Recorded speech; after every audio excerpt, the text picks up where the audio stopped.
Hey there, church family and internet friends. I'm Lauren Atkins, the director of youth ministry at Shady Grove United Methodist Church in Short Pump. And I'm here to bring you a message today about how my family is preparing our hearts and our home for Christmas. And one of the things that I always think about as a top theme or a top vignette of Christmas maybe is the light of the world, the light shining in the darkness, and that comes from the first chapter of John. So I'm going to read you a little bit of that, and then we'll come back and talk, and then I'll read you the rest. So this is John chapter 1.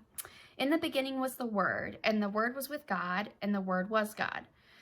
The Word was with God in the beginning. Everything came into being through the Word, and without the Word, nothing came into being.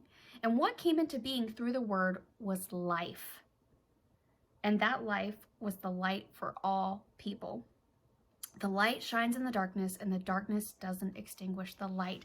And I love that. I love the idea that Jesus was there at the creation of the world when God is separating the chaos into darkness and light. And Jesus was there, and it was good. And that light has brought life to us. And even in the darkest of times, 2020, anyone, the darkness cannot diminish the light of Jesus. And so when I'm thinking about how my family is preparing our hearts and our home for Christmas this year, it's a little bit different for us. I'm sure Christmas is going to be a little bit different for you as well. But for our family, it's different. We decided to build a house, and so we're actually living in temporary housing in this time, and we don't have all of our stuff, all of our Christmas stuff, or all of our stuff in general. In the 13 years that Dave and I have been married, we had collected 10 Rubbermaid tubs of Christmas decoration stuff for the outside and the inside, and multiple nativities and multiple trees and all this stuff. And we really love decorating. We really love preparing our home for Christmas, and finding the connection between that preparation of our home as a time to spend quality time together and be connected as a family, and really just move into the holidays with a right heart and a right mind, and also to welcome people into our home, to welcome our friends and family, and for brunches and for dinners and for parties and gift exchanges and all this stuff. We loved having people at our house at Christmas, and we can't do that this year either. So we went from 10 Rubbermaid tubs down to 2. We went from 4 Christmas trees to this one really skinny guy that only holds like a fourth of our, probably an eighth of our ornaments. We're not able to have people at our house. We have stockings hung with 3M hooks. We still have Santa Darth Vader, so that's a win.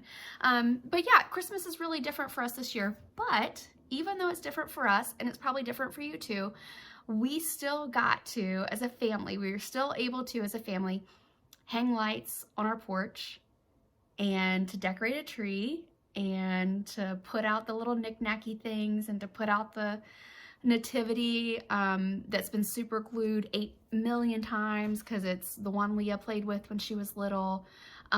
We still were able to do all those things. We were still able to prepare our hearts and our minds as a family together for this time. Talk about how we were going to be in loving service for other people, how we could still do some of the things that we wanted to with our friends and family, even if it looked really different.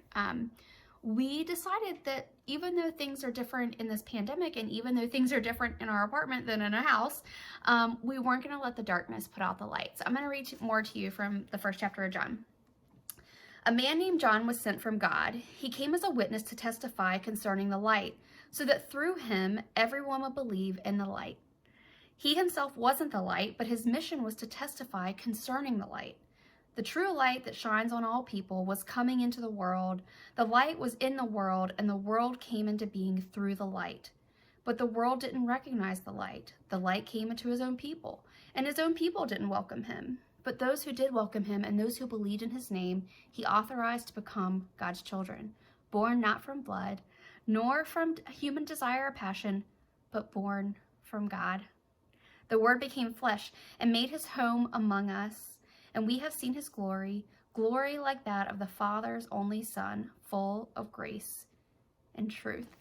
I love that. I love thinking about how when I can't be with the people that I want to be with maybe this holiday season because it's not safe for them or for me, I can think about Jesus being made flesh and being here on earth with us. And maybe I won't see my friends, but I know he's with them, and I know he's with my family. And there is some darkness right now, but it won't be extinguished by it cannot extinguish the light. Jesus is with us this holiday season in whatever way we're preparing. If our hearts are truly open and we're loving and generous with other people, we're being loving and generous with Jesus. My prayer for you is that that's the kind of holiday you have, an open, loving heart that's not only open and loving to your people and in your home, but also you find ways to to take that loving openness and share it with the world in a time where it seems really hard to do. So that's all for me. I miss you. I'm praying for you and I care for you. Bye.